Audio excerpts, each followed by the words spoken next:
Lotus reality and agro farming వారు premium farm land projects మన పొలం ఫేజ్ 1, 2 మరియు 3 కంప్లీట్ చేసుకొని మన పొలం phase 4 Wasar village at Narayana Khed లో ఆగస్టు 15 ఇండిపెండెన్స్ డే రోజు గ్రాండ్ లాంచ్ చేయడం జరుగుతోంది. లాంచింగ్ మరియు ఇండిపెండెన్స్ డే సందర్భంగా 5 గుంటాస్ ల్యాండ్ అవుట్ రేట్ లో బుక్ చేసుకున్న వారికి 1,50,000 రూపాయల డిస్కౌంట్ తో పాటు 2 గ్రాముల గోల్డ్ ఫ్రీగా ఇస్తున్నారు. పూర్తి వివరాలకు సంప్రదించండి. భక్తి దేవరాయ ఛానల్ ప్రేక్షకులకి నమస్కారం. ఈ సెప్టెంబర్ నెల మాస ఫలితాలు నేను ఇప్పుడు చెప్పబోతున్నాను. సెప్టెంబర్ నెలలో 7వ తారీఖు నుంచి గణపతి నవరాత్రులు ప్రారంభం అవుతున్నాయి. భాద్రపద మాసం సెప్టెంబరు 4వ తారీఖు నుంచి ప్రారంభమవుతుంది. సెప్టెంబర్ నెలలో గణపతి ఉత్సవాలు జరుగుతున్నాయి కనుక అందరూ గణపతిని ప్రార్థించి తమ కోరికలు నెరవేర్చుకునేలాగా గణపతిని ప్రార్థించి పూజలు చేస్తారని ఆశిస్తున్నాము. ముందుగా ఓం శ్రీ మహాగణాధిపతియే నమః, ఓం శ్రీ మాత్రే నమః. ద్వాదశ రాశులకి సెప్టెంబర్ నెల ఎలా ఉంటుంది, ఏ దేవతను పూజించాలి, వారికి అనుకూలమైన రోజులు ఏమి, ప్రతికూలమైన రోజులు ఏమిటి, గణపతి నవరాత్రుల్లో ఏ గణపతిని వారు పూజించితే వారు అభివృద్ధిలోకి వస్తారు అనే విషయాలు నేను ఇప్పుడు చెప్పదలుచుకున్నాను. తదుపరి ధనుసు రాశి. ధనుసు రాశిలో మూల 4 పాదాలు, పూర్వాషాఢ 4 పాదాలు, ఉత్తరాషాఢ 1 పాదం ఉంటాయి. ధనుసు రాశికి అధిపతి గురువు. ధనుసు రాశి వారికి ఈ నెల, ఈ మాసం బాగానే ఉందని చెప్పవచ్చు. ఉద్యోగంలో ఉన్నవారికి చాలా మంచి జరుగుతుంది. ఉద్యోగంలో అభివృద్ధి ఉంటుంది. ఉద్యోగస్తులకి ప్రమోషన్లు వచ్చే అవకాశం ఉంది. కొత్తగా ఉద్యోగం కోసం ఎదురు చూస్తున్న వాళ్ళకి ఉద్యోగం దొరికే అవకాశాలు ఉన్నాయి. ఉద్యోగస్తులందరూ సంతోషంగా ఉండే అవకాశాలు ఈ రాశి వాళ్ళు కనపడుతుంది. ఈ మాసంలో వ్యాపారస్తులకి, అన్ని రకాల వ్యాపారస్తులకి ఈ రాశి వారికి చాలా బాగుంది. ఈ రాశిలో ఉన్న వ్యాపారస్తులందరూ కూడా మంచి అభివృద్ధిని పొందే అవకాశాలు చాలా ఉన్నాయి. అట్లాగే వీరికి మంచి రాణింపు ఉంది.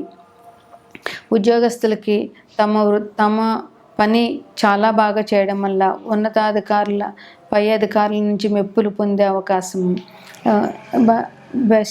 బెస్ట్ ఎంప్లాయర్ లాంటి అవకాశాలు రావడము, బెస్ట్ ఎంప్లాయర్ అవార్డ్స్ రావడం లాంటివి, అట్లా గుర్తింపు, వీరి పనికి తగిన రాణింపు, గుర్తింపు దొరికే అవకాశాలు ఉన్నాయి. అలాగే వ్యాపారంలో కూడా మంచి రాణింపు దొరికి మంచి లాభాలు, మంచి అభివృద్ధి, మంచి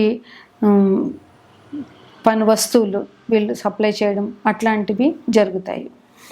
వీరికి కొద్దిగా కోపం తగ్గించుకోవాల్సిన అవసరం ఉంది. ఎందువలనంటే మిథున రాశిలో కుజుడు ఉండి ధనుసు రాశిని 7వ దృష్టితో చూస్తున్నారు. అందువల్ల వీరికి కోపం వచ్చే అవకాశం చాలా ఎక్కువగా ఉంటుంది. అందువల్ల వీరు కోపాన్ని కొంచెం తగ్గించుకొని ఆలోచించి మాట్లాడడం చాలా మంచిది. ఉద్రేకపూరితమైన మాటలు మాట్లాడడము, ఉద్రేకపూర్వకమైన పనులు చేయడము ఈ రాశి వారికి అస్సలు మంచిది కాదు. ఉద్రేకాన్ని తగ్గించుకోవాలి.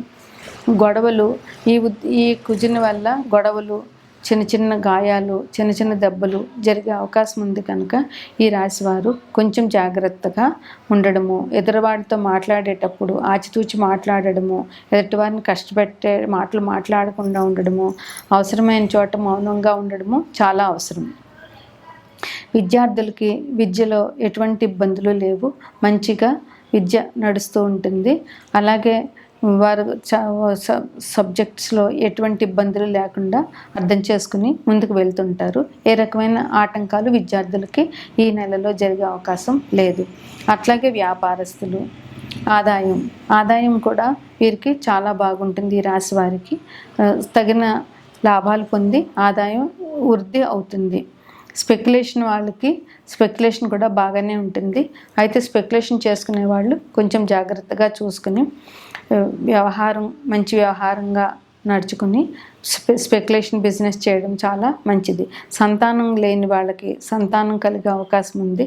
కొత్తగా సంతానం కావాలి అనుకుంటున్న వారు సంతానం పొందుతాము అనే సంతానానికి సంబంధించిన శుభవార్తలు వినడము, ఆల్రెడీ సంతానం ఉన్నవాళ్ళు పిల్లల వల్ల మంచి పేరు ప్రఖ్యాతులు పొందడము, వాళ్ళ వల్ల వీరికి అభివృద్ధి రావడము, పిల్లల అభివృద్ధిలోకి రావడం వల్ల తల్లిదండ్రులు సంతోషంగా ఉండడము ఈ రాశిలో వారికి ఈ నెలలో జరిగే అవకాశం చాలా ఉంది.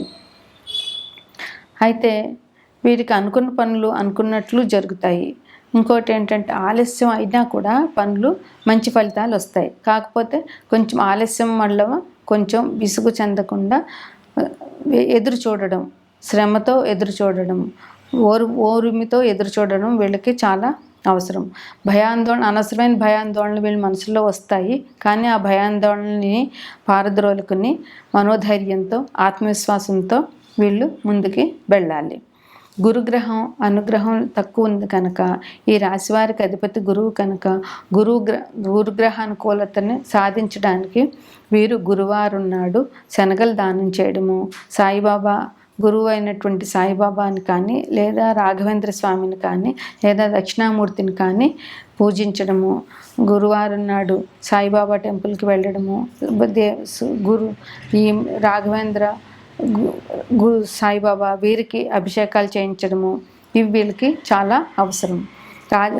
రాహుగ్రహ దోషం కూడా వీరికి ఉన్నది కనుక వీరు దుర్గాదేవిని పూజించి దుర్గా సప్తశతి పారాయణ చేయడము లేదా ఓం దుర్గాయ నమః అనే మంత్రాన్ని 108 సార్లు జపించడము, మంగళవారాలు దుర్గాదేవి ఆలయానికి వెళ్ళి నిమ్మకాయ దీపాలు పెట్టడము, అమ్మవారికి నిమ్మకాయ దండ వేయడము, ఇట్లాంటి పనులు చేయడం వల్ల రాహుగ్రహ దోషం నుంచి తప్పించుకోవచ్చు. వీరికి 5, 7, 12, 16, 23, 25 అనుకూల దినాలు. ఈ అనుకూలమైనటువంటి రోజుల్లో వీరు శుభకార్యాలు మంచి కార్యాలు చేయవచ్చు. 2, 10, 14, 19, 21, 27, 30 ఇవి ప్రతికూల దినాలు. ఈ ప్రతికూల దినాల్లో వీరు ఎటువంటి కార్యక్రమాలు చేయకుండా జాగ్రత్తగా ఉండవలసిన అవసరం ఉంది. ధనుసు రాశి వారికి శ్వేతార్క గణపతిని పూజించాలి. ఈ సెప్టెంబర్ 7వ తారీఖు నుంచి గణపతి నవరాత్రులు మొదలవుతున్నాయి కనుక ధనుసు రాశి వారు శ్వేతార్క గణపతిని పూజించి అరటిపండు శనగపిండి లడ్డూలు గణపతికి నివేదన చేయడం వల్ల గణపతి అనుగ్రహాన్ని వీరు పొందుతారు. భక్తి దేవరాయ ఛానల్ ప్రేక్షకులకి గణపతి నవరాత్రి శుభాకాంక్షలు. మనకి శ్రావణ మాసం వెళ్ళిపోయేది. భాద్రపద మాసం సెప్టెంబర్ 4వ తారీఖు నుంచి మొదలవుతుంది. సెప్టెంబర్ 7వ తారీఖు నుంచి గణపతి నవరాత్రులు ప్రారంభం అవుతాయి. తెలుగు మాసాలలో 7వ మాసం భాద్రపద మాసం. ఈ భాద్రపద మాసం అనగానే మనకి గుర్తొచ్చేది 2 విషయాలు. 1 గణపతి నవరాత్రులు, 2 మహాలయ పక్షాలు. గణపతి నవరాత్రులు అన్ని కులమత వర్ణభేదం లేకుండా అందరూ గణపతి నవరాత్రులు చేస్తారు. అది ఎవరింట్లో వారు. కొన్ని పండుగలు ఇప్పుడు సంక్రాంతి, దీపావళి ఇట్లాంటివి ఎవరింట్లో వాళ్ళు చేసుకుంటారు. అయితే గణపతి నవరాత్రులు ఒకటి, దేవి నవరాత్రులు ఒకటి ఎవరింట్లో వాళ్ళు చేసుకుంటూ మళ్ళీ వారి కాలనీలో వారి దగ్గర కొంతమంది కుటుంబ సభ్యులు కలిసి విగ్రహాన్ని నిలుపుకొని పూజలు చేస్తారు. ఇది చాలా సంతోషకరమైన విషయం. ఇట్లాగా పందిట్లో గణపతిని నిలిపి పూజ చేయడం వల్ల ఆ కాలనీ వాసులందరికీ కూడా సుఖ సౌఖ్యాలు లభిస్తాయని అందరి విశ్వాసం. అంతేకాకుండా మన కోసం మనం చేయడం కంటే ఇలాగ 10 మంది కలిసి చేసుకోవడం వల్ల మన సుఖంతో పాటు 10 మంది అభివృద్ధిని, మన కాలనీ అభివృద్ధిని, కాలనీలో ఉన్న జనాలందరికీ సుఖ సంతోషాలు కలగాలని పూజించడం వల్ల అది అందరికీ చాలా మంచి జరుగుతుంది.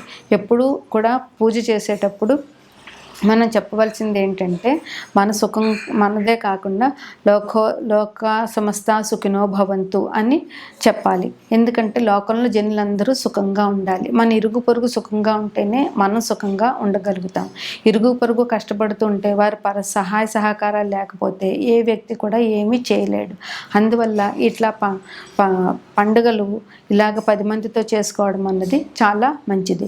అదే ఇక్కడ వర్ణ భేదాలు ఏమీ లేవు. అన్ని వర్ణాల వారు కలిసి పండుగ చేసుకుంటారు. అలాగే అన్ని వర్ణాల వారు తమకు తోచిన ప్రసాదాలు తీసుకొచ్చి గణపతికి నివేదన చేసి పూజ అయినాక పరస్పరం ఒకరికొకరు అందరూ ఆ ప్రసాదాన్ని తీసుకుంటారు. అందువల్ల అందరికీ సహకారం ఉంటుంది, ఒకరి మీద ఒకరికి అభిమానం పెరుగుతుంది. ఇలా చేసుకోవడం వల్ల ఆ కాలనీ అభివృద్ధి కూడా చెందుతుంది. అలాగే గణపతి పూజలో ముఖ్యమైనది ఏంటంటే గణపతి శుద్ధ చవితి రోజుని గణపతి పూజ చేస్తారు. ముందుగా గణపతి విగ్రహాన్ని తీసుకొచ్చి గణపతికి పందిరి వేసి వీలైనంతలో పందిరి వేసి పూజ చేస్తారు. గణపతి మామూలుగా ముందు పసుపు గణపతిని పూజించాలి, తరువాత విగ్రహానికి పూజ చేయాలి.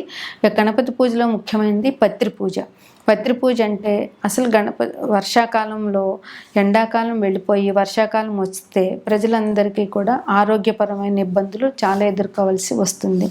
అందువల్ల ఈ పత్రి పూజలో అన్ని పత్రులు మనం గణపతికి చూసే పూజ పత్రులన్నీ కూడా ఆరోగ్యానికి సంబంధించినవే. అందువల్ల ఈ పత్రి పూజ చేయడం వల్ల ప్రజలందరికీ ఆరోగ్యం రావాలి అనేదే గణపతి ఉద్దేశం. అందువల్లే ఈ పత్రి పూజని గణపతికి చేస్తారు. అట్లాగే పత్రి పూజ అయినాక గరిక పూజ. గణపతికి గరిక పూజ చాలా విశేషం. రోజు ఇంట్లో గణపతికి గరికతో పూజించినా కూడా చాలా విశేషమైన ఫలితాలు పొందుతారు. అందువల్ల గరిక పూజ గణపతికి చాలా ముఖ్యమైనది. అట్లాగే పందిట్లో గణపతిని ప్రతిష్ఠించినప్పుడు అది 5 రోజులు కొంతమంది మన శక్తి కొలది, 5 రోజులు కొంతమంది, 7 రోజులు, 9 రోజులు, 11వ రోజు అన్ని రోజులు ఉంచుతారు గణపతికి. ఈ అన్ని రోజులు కూడా ఉదయం సాయంత్రం గణపతికి పూజ చేసి తగిన వాళ్ళకి శక్తి అనుసారం గణపతికి నివేదన చేస్తారు. 11వ రోజున గణపతి నిమజ్జనానికి గణపతి నిమజ్జనానికి వెళ్ళేటప్పుడు శక్తి కొలది అన్నదానం చేస్తారు. దానివల్ల పేద బిక్కి ఏమి ఇంట్లో పూజ చేసుకోలేని వాళ్ళు, అనాథలు, ఇట్లాంటి వాళ్ళందరూ కూడా ఈ పందిట్లోకి వచ్చి గణపతిని చూసుకుని గణపతి ప్రసాదం అన్నదానం తిని వాళ్ళు సుఖంగా ఉంటారు. 10 మందికి అన్నదానం చేసినందువల్ల ఆ కాలనీ వాసులందరికీ కూడా అభివృద్ధి ఉంటుంది. అన్నదానం మించిన దానం ప్రపంచంలో లేదు. అందువల్ల అన్నదానం చేయడం అన్నది అనాదిగా వస్తున్న ఆచారం. అన్నదానం చేసి గణపతిని తీసుకెళ్ళి నీటిలో కలిపేస్తారు. అది ఈ గణపతి విశిష్ట పూజ. అట్లాగే అందరూ పందిట్లో 7 రోజులు, ఎన్ని రోజులు గణపతి నుంచితే అన్ని రోజులు సాంస్కృతిక కార్యక్రమాలు చేస్తారు. పూర్వం అయితే బుర్రకథలని, హరికథలని, ఇట్లాంటివి నాటకాలు ఇట్లాంటివన్నీ చేసేవారు. ఇప్పుడు బుర్రకథలు, హరికథలు ఎవరు వినటం లేదు. చెప్పేవాళ్ళు ఉన్నా వినేవాళ్ళు ఎవరు లేరు. ఈ రోజుల్లో సాంస్కృతిక కార్యక్రమాలు, కాలనీలో పిల్లలకి పాటల పోటీలు పెట్టడము, లేదా ఇట్లా విష్ణు సహస్రనామాలు చదివించడము, భగవద్గీత చదివించడం, ఇట్లాంటివి చేయడం, లలితా పారాయణం ఇట్లాంటివన్నీ చేసి సాధ్యమైనంత వరకు పాటలు పాడించి ఇట్లా గణపతి సాంస్కృతిక కార్యక్రమాలు జరుపుతారు. అన్నదానాలు, ఈ 10 రోజులు అందరూ కాలనీ నివాసులు అందరూ ఒక చోట గుమ్ముకూడి ఆనందంగా వినోదంగా గడుపుతారు.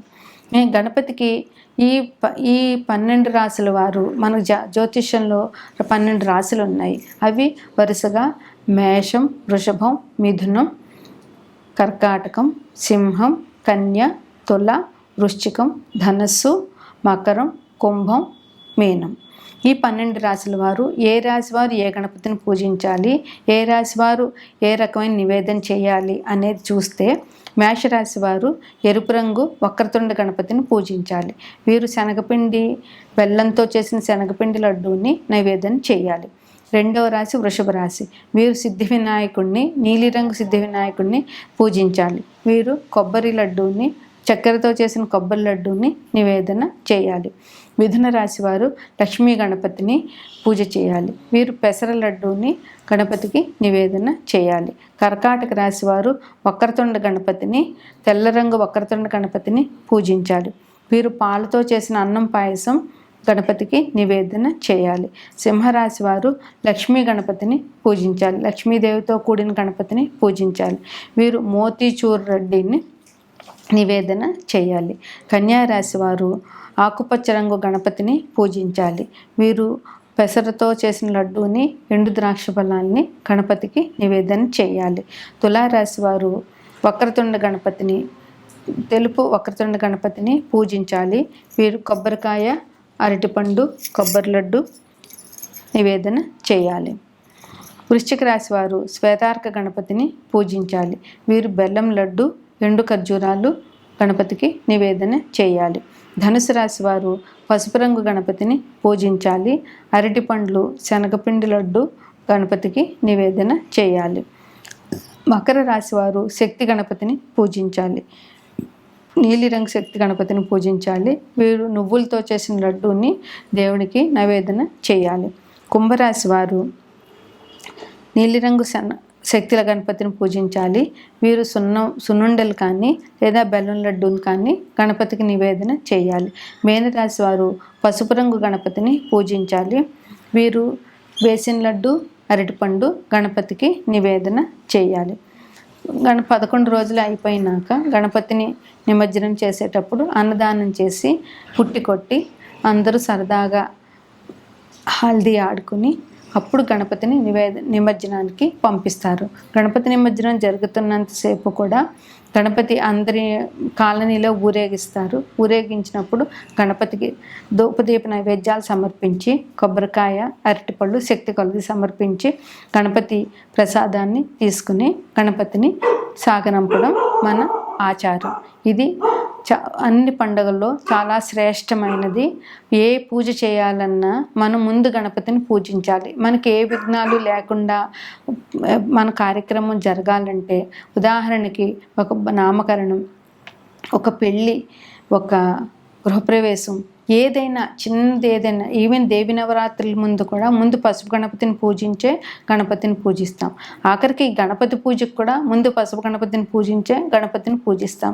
అందువల్ల దేనికైనా అన్ని విఘ్నాలకి నాయకుడు ఈయన కనుక ముందు గణపతిని పూజించితే మనం ఏ కార్యక్రమం తలపెట్టినా, ఏ పని చేసినా ఎటువంటి విఘ్నాలు లేకుండా ఆయన మనని అనుగ్రహిస్తారు. అందువల్ల గణపతి పూజ సర్వశ్రేష్టం.